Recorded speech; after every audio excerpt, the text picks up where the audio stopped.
Em toda a história do futebol, apenas 12 jogadores custaram mais de 100 milhões de euros. E no vídeo de hoje a gente vai revisar todas essas transferências e analisar quais deram certo e quais não deram. E a gente começa em ordem crescente com o cara que foi pioneiro da turma dos 100 milhões, que foi Gareth Bale. Num negócio extremamente longo que demorou meses pra sair, o Real Madrid acabou levando o galês, que era na época jogador do Tottenham e um dos principais da Premier League. Como acontece com alguma frequência, o Bale começou a dar uma forçada pra sair do clube, tendo um comportamento bem lamentável ali na pré-temporada. E o cabeça do Tottenham, Daniel Levy, é um camarada difícil de se lidar, especialmente quando alguém quer um jogador dele e ele não quer vender. Mas no final das contas, o negócio saiu porque o Madrid ofereceu um valor insano pra época, que foi revelado só anos depois: 101 milhões de euros, um negócio que quebrou o mercado. E na nossa modesta opinião aqui no Eurofoot, esse é um negócio muito fácil de avaliar se deu certo ou não, porque apesar dos últimos anos do Bale no Real Madrid terem sido meio lamentáveis e de certa maneira um desperdício de dinheiro, com o Real pagando salários altíssimos desse cara, Bale teve desempenhos maravilhosos na sua passagem pelo Real Madrid, contabilizando 258 jogos, marcando 106 gols e dando 67 assistências. Mas muito além disso, a sua grande marca foi ser decisivo nos momentos mais chave. A conquista de La Décima, por exemplo, onde o Bale fez toda uma grande Champions League e ainda marcou o gol da virada contra o Atlético de Madrid na prorrogação da final. Em 2016, mais uma final onde ele é decisivo, dando uma assistência de casquinha pro gol do Sérgio Ramos. E como se não bastasse, na final de 2018, ele vem do banco pra meter 2 gols, incluindo um memorável de bicicleta, e dá mais um título de Champions League pro Real Madrid. Então me desculpa, mas eu acho que se perguntar lá pro Florentino Pérez, né, valeu a pena ter contratado o Bale? O cara responderia que valeu cada centavo. E se o Bale foi um investimento que deu certo, o próximo não dá pra dizer a mesma coisa, que é a ida do Pogba pro Manchester United. Também foi uma negociação que se arrastou por bastante tempo, e não pra menos, né, porque o Pogba foi o primeiro jogador de 100 milhões depois do Bale e 3 anos depois da transferência do galês. O mais bizarro é que o Pogba fez categorias de base no Manchester United, saiu de graça pra Juventus, onde ele se tornou um dos principais meio-campistas do futebol mundial, especialmente ali nas temporadas 14-15 e 15-16. Aí o Manchester United achou que deveria trazer o cara de volta, e aí pagou essa bagatela. E pra ser sincero, o começo de Paul Pogba no Manchester United não foi necessariamente ruim. Ele foi titular praticamente a temporada 16-17 inteira, naquele time do Mourinho que acabou levando 2 taças pra casa, que foram Copa da Liga e Europa League, e que foram as últimas 2 taças que o United conquistou até hoje. Mas no geral, o desempenho do Pogba é difícil defender. A gente sabe que o Pogba tem um tempero de genialidade nos seus pés, e de vez em quando ele tá num bom dia, tá motivado e faz coisas absurdas em campo, joga como um craque. Mas nessa passagem pelo Manchester United, tantas outras vezes ele fez atuações apagadas, tantas vezes ficou de fora por diversas lesões que foi acumulando. E aí, pra posição dele, se a gente for olhar os números, não são ruins não, tá? Em 6 anos de United, ele fez 233 jogos, marcou 39 gols e deu 54 assistências. Em termos de números, pra posição dele ali, é até bastante bom. Mas realmente a inconstância, os jogos que ele parecia um mortão dentro de campo, as lesões, por vezes o que parecia ser falta de interesse, tudo isso já poderia levar essa transferência do Pogba a ser considerada como um fracasso, mas ela ficou ainda pior quando em 2022 o Pogba voltou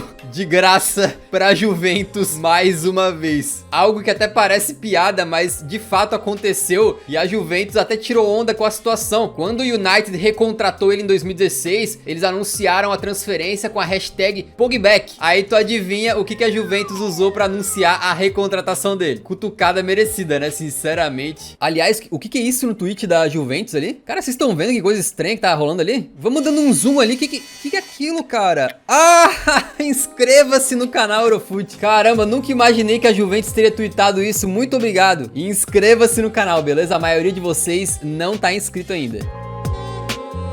E o próximo item da lista tem até semelhanças com o Pogba, porque a gente tá falando do Lukaku, que foi aí nos seus tempos de jovem promessa jogador do Chelsea. Entre 2011 e 2014 ele pertencia aos Blues, acabou tendo empréstimos para outras equipes e depois foi contratado em definitivo pelo Everton. Depois foi pro Manchester United, depois pra Inter de Milão, onde viveu a melhor fase da sua carreira, e o Chelsea olhou pra ele e falou: pô, vamos trazer o cara de volta que ele tá jogando muito. E aí resolveu abrir os cofres e fazer a transferência mais cara da sua história, pagando 113 milhões de euros pra trazer o Lucacão de volta. Ele que era então na época o melhor jogador em solo italiano. Isso foi em 2021 apenas, faz pouco tempo, mas acho que já dá pra meio que cravar que foi uma transferência absurdamente trágica. Afinal de contas, o Lukaku não só teve um desempenho medíocre com a camisa do Chelsea na temporada 21-22, como meio que queimou o seu filme por lá, tendo brigas com o técnico dele na época e até fazendo juras de amor à Inter de Milão enquanto estava no meio da temporada com o Chelsea. Pra piorar, ao fim da temporada ele pediu pra voltar pra Inter e foi então emprestado pra Inter de Milão, e é difícil imaginar que em algum momento o Chelsea vai conseguir recuperar pelo menos metade desse valor de 113 milhões aí. Um negócio que parecia incrível porque o Lukaku estava voando. A gente aqui nesse canal falou de forma muito enfática que o Chelsea estava fazendo uma grande contratação, mas ao que parece deu tudo errado e hoje não dá pra ver ele tendo clima pra voltar a jogar no Chelsea não.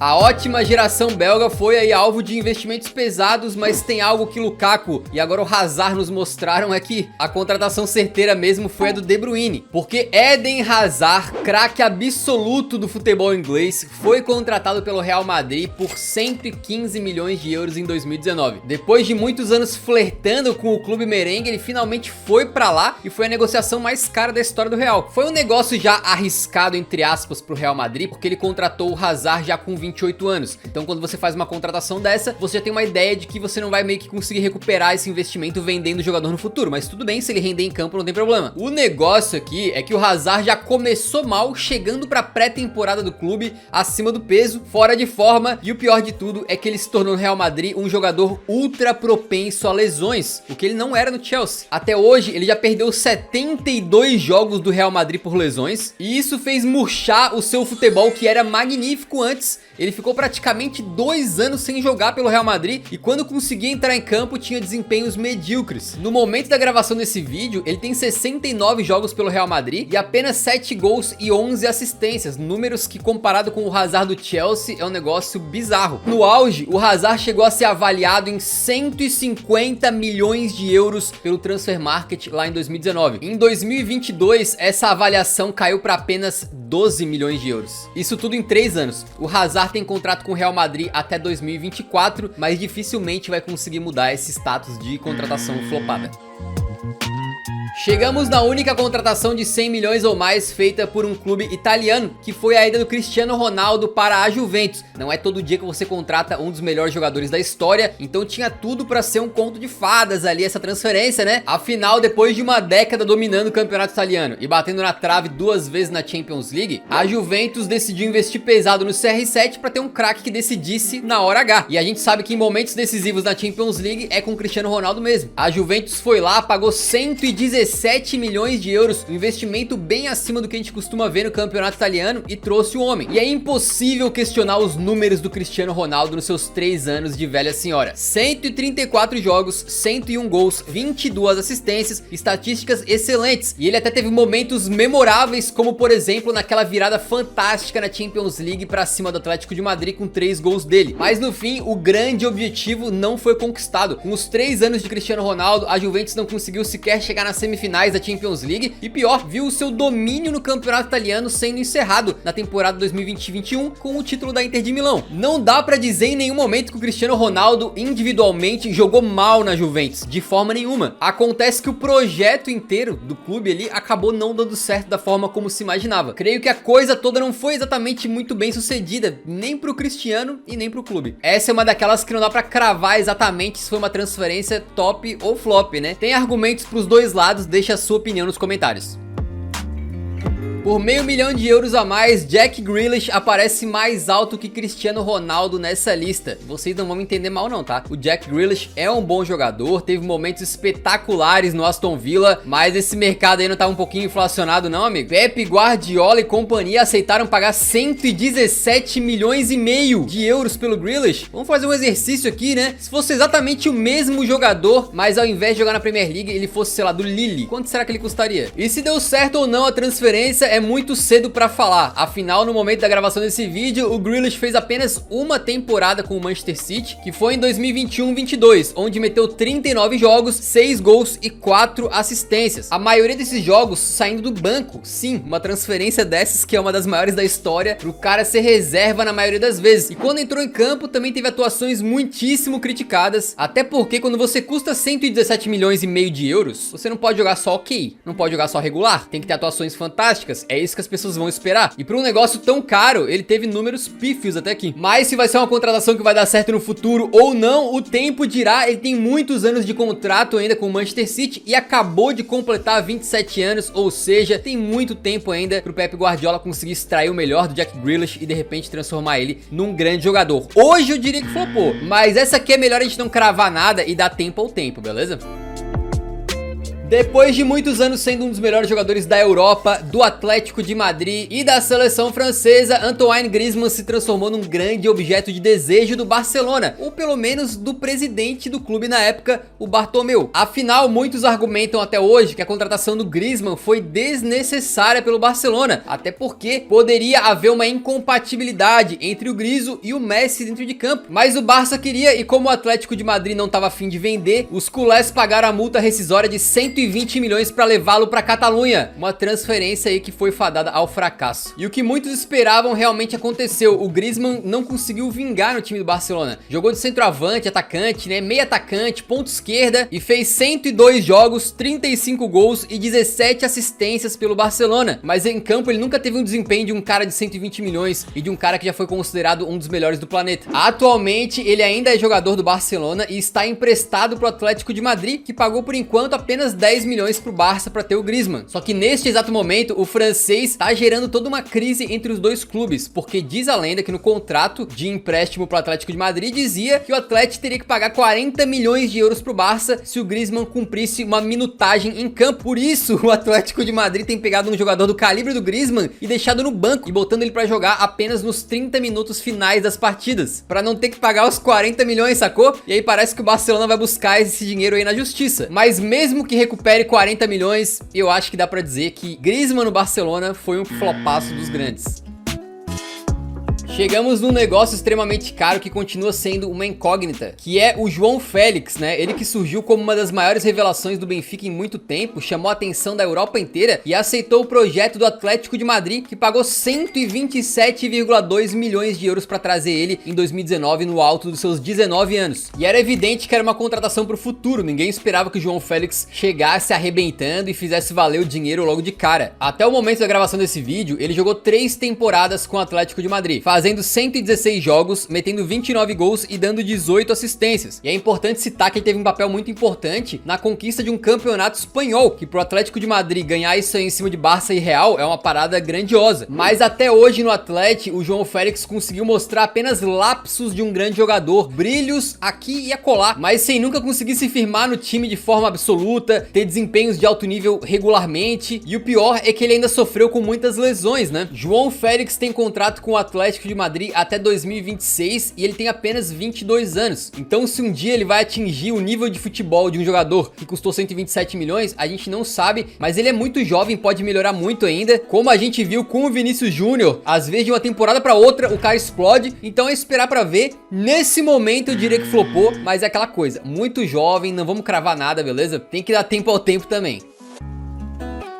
E a gente não acabou com o Barcelona nesse vídeo ainda, porque a era Bartomeu rendeu mais alguns péssimos negócios pro clube, e um deles foi a contratação do Philippe Coutinho, ele que se destacou muito pelo Liverpool, sendo um dos melhores jogadores da Premier League. O Barcelona queria contratar o cara em 2017, não rolou, voltaram a tentar em 2018 e conseguiram, pela bagatela de 135 milhões de euros, que poderia chegar até bem mais, em caso aí de algumas metas que fossem batidas. E o começo do Couto lá nos culés não foi ruim não, tá? Ele chegou pra jogar a segunda metade da temporada 17-18 e meteu 7 gols e 6 assistências em 18 jogos de La Liga. Então havia muita empolgação pro que ele poderia fazer na temporada 18-19, jogando a temporada inteira com o time, treinando junto na pré-temporada, mas no fim foi uma grande decepção. Ele se envolveu em menos gols numa temporada inteira de La Liga do que ele tinha feito naquela meia temporada anterior, passou a frequentar o banco e a decepção foi tanta que na temporada seguinte acabou sendo emprestado pro Bayern de Munique. O que até poderia ser bom para dar rodagem pro cara, de repente voltar a valorizá-lo, porém, eles não contavam que o Bayern fosse ser cruel. Numa das maiores humilhações da história do Barcelona, que tomou de 8-2 do Bayern na Champions League, o Coutinho veio do banco do Bayern de Munique para entrar na partida e ainda meter 2 gols contra o clube com o qual ele tinha contrato. Para piorar, quando voltou ao Barça, passou a sofrer com diversos problemas no joelho, que afastaram o Couto aí dos gramados por muitos meses, e no fim disso tudo, ele acabou sendo emprestado e depois vendido em definitivo pro Aston Villa por 20 milhões de euros. Se a gente somar todos esses fatos bem certinho aí, e o valor que o Couto custou, não seria um absurdo dizer que talvez a contratação dele tenha sido um dos piores, se não o pior negócio da história do futebol.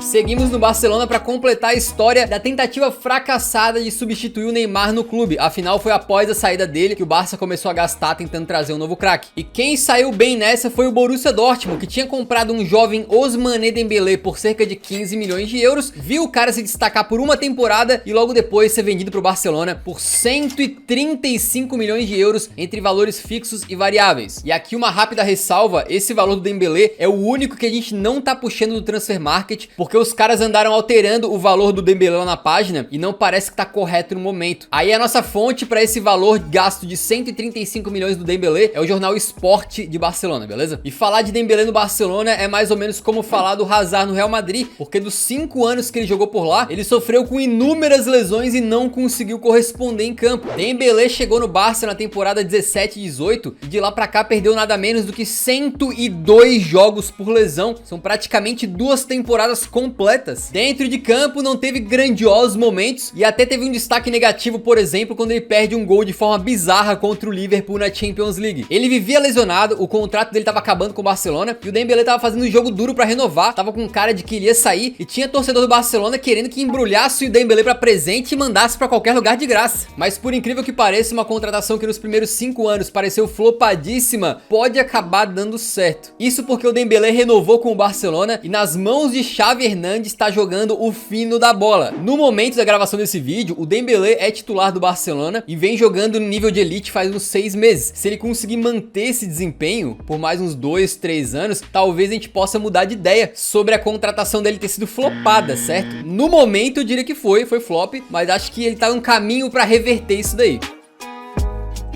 Agora chegamos para falar de Mbappé, que é um dos melhores negócios da história do futebol. Primeiro porque o Paris Saint-Germain identificou que o Mbappé seria um craque e chegou na frente de outros clubes para contratá-lo, fazendo uma manobrinha na contabilidade, né? Para conseguir contratar Mbappé e Neymar na mesma janela. Eles pegaram o Mbappé por empréstimo do Mônaco, aceitando pagar 180 milhões de euros na temporada seguinte, quando aí exerceriam a opção de compra, né? No PSG, o Mbappé não parou de se desenvolver, foi subindo degrau a degrau até se tornar o que é hoje, que é um dos melhores jogadores do planeta, além de participar das melhores campanhas do clube na história da Champions League e de ter noites memoráveis quando ele, por exemplo, foi na Espanha visitar o Barcelona e destruiu os culés. Também ajudou o time francês a manter a hegemonia na França e tem números simplesmente absurdos. No momento da gravação desse vídeo são 233 jogos, 180 gols e 88 assistências, uma média de participação em gol de mais de 1 por jogo. Ele tá caminhando rapidamente para ultrapassar o Cavani e ser o maior artilheiro da história do Paris, e além do mais, quando parecia que ia dar tudo errado e o Mbappé ia sair de graça do PSG, ele foi lá e renovou o seu contrato até 2025. Mbappé tem apenas 23 anos, vai render muito dentro de campo pro Paris Saint-Germain, e se o clube decidir vendê-lo no futuro próximo, ainda assim ele vai estar numa idade boa e certamente o Paris vai ser capaz de tirar uma grana de transferência absurda do time que for contratá-lo. Fora a mídia toda que esse rapaz ganhou e que ele traz pro PSG, é um negócio que, apesar de algumas tretas que o Mbappé vem causando no elenco ali, foi inegavelmente certeiro.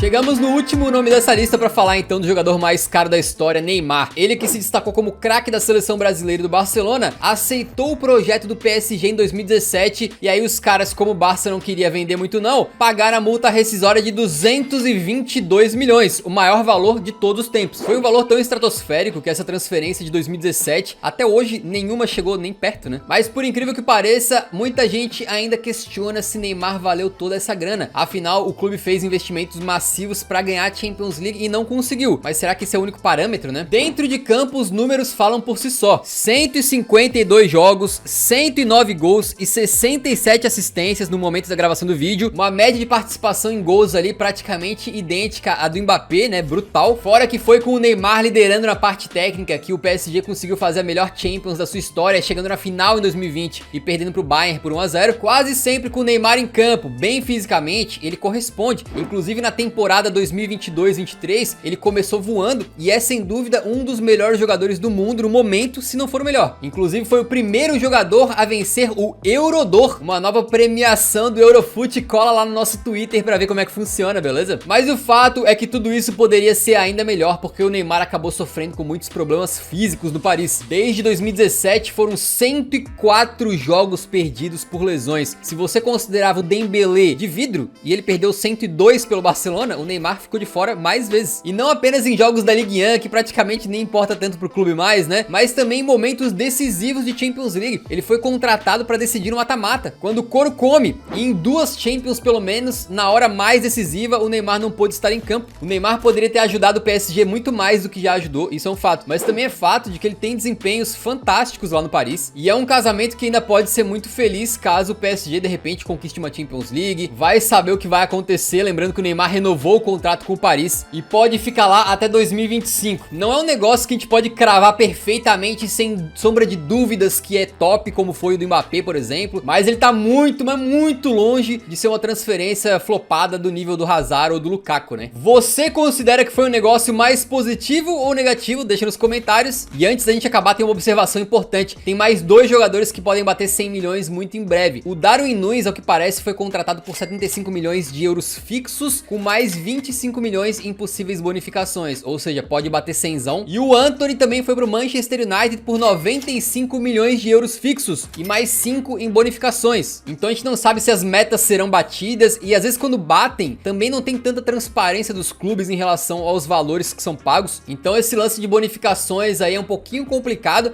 mas no momento esses 2 caras não custaram 100 milhões ainda, beleza? Se você curtiu o vídeo, deixa o like, que isso faz o YouTube recomendar os próximos pra você com mais tranquilidade e assim você acompanha as nossas próximas produções, além de ajudar bastante o canal, beleza? Nos vemos no próximo então, um grande abraço, falou!